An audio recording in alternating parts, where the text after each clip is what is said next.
৯,০০০ নতুন বই জব্দ করা হয়েছে। একজনকে আটক করেছে পুলিশ।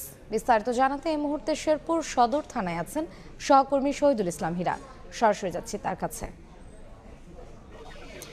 শেরপুর সদর উপজেলার চরমচারিয়া ইউনিয়নের ধাতিয়াপাড়া গ্রাম থেকে গতকাল আহ, আহ, এক ট্রাক সরকারি বিনামূল্যে বিতরণের বই আটক করেছে পুলিশ।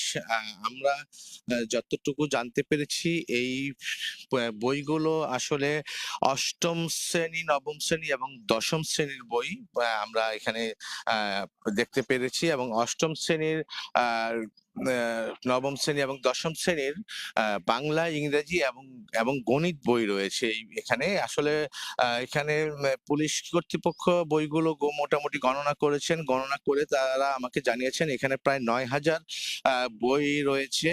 এই বইগুলো আসলে আহ, গত মঙ্গলবার রাত ১২টার দিকে আহ কুড়িগ্রাম উপজেলার রৌমারী বাজারের সিজি জামান উচ্চ বিদ্যালয় নামে একটি বিদ্যালয় থেকে আসলে একটি ট্রাকের, মিনি ট্রাকে, অর্থাৎ ৩ টনের একটি মিনি ট্রাকে লোড করা হয়েছে রাত ১২টার দিকে। তো একটা বিষয় আমরা জানতে পেরেছি আসলে গতকাল রাতে জাতীয় গোয়েন্দা সংস্থা এনএসআই এর গোপন তথ্যের ভিত্তিতে আসলে পুলিশ অভিযান চালিয়ে এই এই বইগুলো আটক করতে সক্ষম হয়েছে। তো এই বইগুলো যারা নিয়ে যাচ্ছিল তাদের মধ্যে একজনকে আজকে সকালে আটক করেছে পুলিশ। মাইদুল ইসলাম নামে একজনকে আটক করেছে। তিনি আসলে বইগুলোর মালিক কিনা এটা যাচাই করার জন্য তাকে আটক করা হয়েছে। তিনি অবশ্য পুলিশকে জানিয়েছেন তার কাছে বইয়ের বৈধ কাগজপত্র রয়েছে, কিন্তু তিনি বইয়ের কোনো বৈধ কাগজপত্র দিতে পারেননি বলে তাকে পুলিশ আটক করেছে।